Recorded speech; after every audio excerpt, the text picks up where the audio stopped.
Hello everyone, welcome to nursing zone. तो यार आज हम बात करेंगे सर्कुलेशन ऑफ ब्लड के बारे में। ब्लड का सर्कुलेशन लंग्स से हार्ट तक और हार्ट से बॉडी पार्ट्स तक फिर वापस से लंग्स तक कैसे होता है, ठीक है। क्या क्या उसमें जो हमारी ब्लड वेसल्स होती हैं कौन कौन सी इन्वॉल्व होती हैं वो सब मैं बताने वाला हूँ। क्या पूरा प्रोसेस होता है वो सब डिटेल में बताया जाएगा, ठीक है। तो वीडियो को यार लास्ट तक देखना, बहुत बढ़िया वीडियो होने वाला है आज का।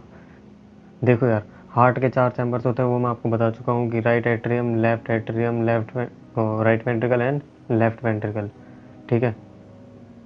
तो वो मैं आपको देखिए इस डायग्राम में मैं आपको दिखाता हूँ। यहाँ पर जो है ये है हमारा राइट एट्रियम, ठीक है। Right atrium, then this one is our left atrium. ये लेफ्ट एट्रियम का ओरिकल होता है, ठीक है। ओरिकल का मतलब है कि लेफ्ट एट्रियम का जो अपर वाला पार्ट होगा वो ओरिकल होता है, ठीक है। तो लेफ्ट एट्रियम राइट एट्रियम आपने देख लिया, और यहाँ पर इसमें ज़्यादा क्लियरली दिखाया नहीं है, लेकिन ये वाला जो पार्ट है ये वाला हमारा होता है राइट वेंट्रिकल, ये वाला। और ये वाला एपेक्स वाला जो होता है वो लेफ्ट वेंट्रिकल होता है, ठीक है। तो यार अब सर्कुलेशन को स्टार्ट करते हैं। हम लोग राइट एट्रियम से स्टार्ट करना चाहेंगे, ठीक है। तो राइट एट्रियम में ब्लड आया बॉडी पार्ट से, राइट एट्रियम से जाएगा राइट वेंट्रिकल में, राइट वेंट्रिकल से फिर जाएगा पल्मोनरी ट्रंक में, ठीक है।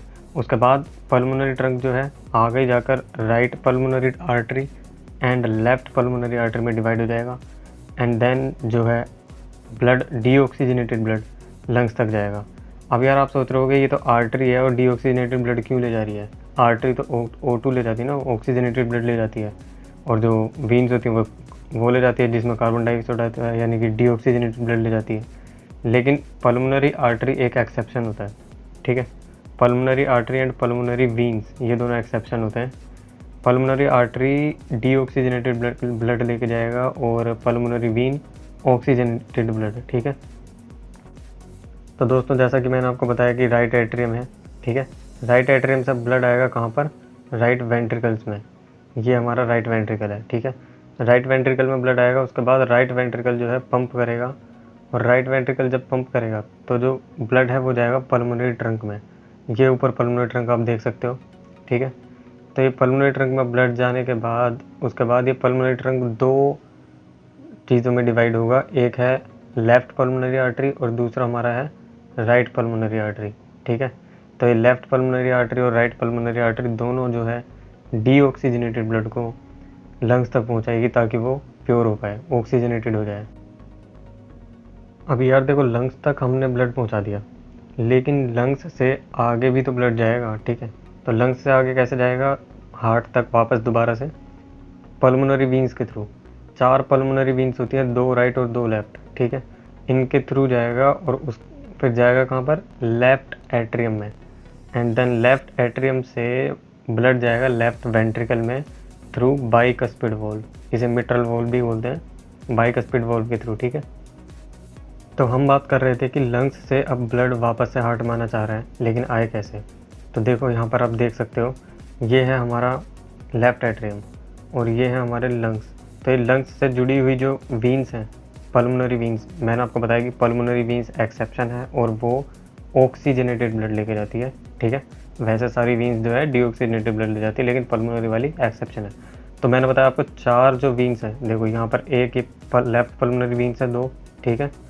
और ये इधर जो है ये आप देख सकते हैं, ये राइट पल्मोनरी वीन्स हैं, ठीक है, ये वाली, ठीक है। तो left and right pulmonary veins जो है ब्लड अब कहाँ लेकर आएगी, लेफ्ट एट्रियम में, एंड देन लेफ्ट एट्रियम से ब्लड कहाँ जाएगा, लेफ्ट वेंट्रिकल में। लेफ्ट वेंट्रिकल वाला ये वाला पार्ट है, ठीक है। तो लेफ्ट वेंट्रिकल्स तक ब्लड आएगा through bicuspid valve. Bicuspid valve मतलब मिट्रल वॉल्व भी कहते हैं इसे, ठीक है। अब हमारा जो ब्लड है वो लेफ्ट वेंट्रिकल तक तो आ गया। अब लेफ्ट वेंट्रिकल से जो ऑक्सीजनेटेड ब्लड है वो हमें पहुंचाना पूरी बॉडी में। तो पूरी बॉडी में पहुंचाने के लिए कौन कौन सी वेसल्स रखते हैं वो बताता हूँ मैं अब। लेफ्ट वेंट्रिकल से अटैच होता है एरोटा, ठीक है। एरोटा फिर जाएगा आर्टरीज में डिवाइड होगा, आर्टरीज आर्टीरियल्स में, आर्टीरियल्स कैपिलरीज में, फिर capillaries venules, and then lastly veins, ठीक है। वीन्स जो है बॉडी पार्ट्स तक जाएंगी, आपके जितने भी ऑर्गन्स हैं, जितने भी हाथ पैर उंगलियां, सब तक जाएगा ऑक्सीजनेटेड ब्लड, ठीक है। देन बॉडी पार्ट्स से superior and inferior vena cava collect करेगा ब्लड, कलेक्ट करके कहाँ दे देगा, राइट एट्रियम में, ठीक है। हम राइट एट्रियम से ही शुरू हुए थे और राइट एट्रियम पे ही अब ख़त्म हो रहे हैं, ठीक है। यहाँ से हमारा ब्लड सर्कुलेशन स्टार्ट हुआ था और यहीं पे अब ख़त्म होगा। तो यार देखो आप यहाँ पर लेफ्ट वेंट्रिकल से कौन निकला, एरोटा। अब मैं आपको ये डायग्राम में दिखाता हूँ। स्टार्ट हुआ था, जैसा कि मैंने आपको बताया कि ऑक्सीजनेटेड ब्लड जो है अब पंप करना है वेंट्रिकल को पूरे बॉडी पार्ट्स में। तो ये हमारा जो है लेफ्ट वेंट्रिकल है, ठीक है। ये उसका एपेक्स है नीचे की तरफ। तो ये अब पंप करेगा ब्लड को एरोटा में, ठीक है। तो ये एरोटा है, असेंडिंग एरोटा बोलते हैं इसे, ठीक है। वैसे इसके नीचे का पार्ट जो होता है वो डिसेंडिंग एरोटा होता है, ये आप देख सकते हो। ये डिसेंडिंग एरोटा है और ये ऊपर असेंडिंग एरोटा है। तो ये असेंडिंग एरोटा फिर उसके बाद क्या होगा, डिवाइड होगा आर्टीरियोल्स में, ठीक है। तो ये कैरोटिड, कॉमन कैरोटिड आर्टरी है, ये सब क्लेवियन राइट आर्टरी है, और बहुत सारी आर्टरीज जो होती हैं वो आगे जाके डिवाइड होगा उनमें। और ये देखिए आप, आर्टरीज जो है फिर पूरे जो है बॉडी पार्ट्स तक जा रही हैं। यहाँ पर आप देख सकते हो ये आर्टरीज कितना आगे तक जा रही है, ठीक है। और कोस्टल आर्टरीज भी होती हैं, जो इंटरकोस्टल मसल्स होती हैं रिब्स के अंदर जो होते हैं बेसिकली आर्टरीज, वहाँ तक भी ब्लड ले जाया जा रहा है, ठीक है। तो ये एरोटा जो है फिर पूरे बॉडी तक, बॉडी पार्ट्स तक जो है ऑक्सीजनेटेड ब्लड को पहुँचाएगा। अब हमारे बॉडी पार्ट्स तक ऑक्सीजनेटेड ब्लड पहुंच गया, बॉडी पार्ट्स में एक्सचेंज हुआ गैसेस का। गैसेस एक्सचेंज होने के बाद जो डीऑक्सीजनेटेड ब्लड था, अब वो कलेक्ट करने की बारी आई है। तो अब वो कलेक्ट कौन करेगा, वो कलेक्ट होंगी वीन्स में। देखो ये है वीन्स, ठीक है। ये कलेक्ट करके कहाँ पर ला के देंगी, ये कलेक्ट करके ला के देंगी आपको इसमें सुपीरियर वेना कावा में, ठीक है। सुपीरियर वेना कावा फिर किसे देगा, राइट एट्रियम को। यानी deoxygenated blood right atrium collect कर रहा है। किससे कलेक्ट कर रहा है, सुपीरियर वेना कावा से। सुपीरियर वेना कावा के भी दो ब्रांचेस आप देख सकते हैं, ब्रैकायोसेफेलिक राइट एंड ब्रैकायोसेफेलिक लेफ्ट, ठीक है। आप ऊपर की तरफ देखेंगे, अगर आप हार्ट की तरफ, उसके ब्रेन की तरफ देखेंगे तो ये इंटरनल जुगुनल वीन राइट और इंटरनल जुगुनल वीन लेफ्ट है, ठीक है। तो ये ब्रेन तक जो है मतलब डीऑक्सीजनेटेड ब्लड जो था ब्रेन के अंदर, वो कैरी करके कहाँ दे रही है, सुपीरियर वेना कावा में। सुपीरियर वेना कावा देन कहाँ कलेक्ट करके दे रहा है, वो दे रहा है राइट एट्रियम में, और राइट एट्रियम उसके बाद अगेन राइट वेंट्रिकल में, एंड यही सर्कुलेशन चलता रहेगा। तो यार एक बार समराइज़ कर लेते हैं सारी चीज़ों को। देखो स्टार्टिंग कहाँ से हुई थी, स्टार्टिंग हमने करी थी राइट एट्रियम से। राइट एट्रियम के पास था डीऑक्सीजनेटेड ब्लड, ठीक है। अब डीऑक्सीजनेटेड ब्लड को उसने कहाँ दिया, राइट वेंट्रिकल में। राइट वेंट्रिकल पल्मोनरी ट्रंक के थ्रू लेकर गया, उसके बाद वो डिवाइड हो गया left and right pulmonary artery में।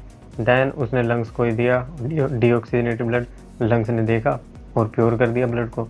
अब ब्लड को प्योर कर दिया तो 4 पल्मोनरी विंग्स जो है लंग्स से निकलती हैं और लेफ्ट एट्रियम तक जाती है, ठीक है। लेफ्ट एट्रियम में वहाँ से मिलता है बाइकस्पिड वॉल्व, बाइकस्पिड वॉल्व के थ्रू फिर वो लेफ्ट वेंट्रिकल में जाता है। Then aorta, arteries, arterioles, capillaries and then body parts तक वापस से ऑक्सीजनेटेड ब्लड आ जाता है, ठीक है।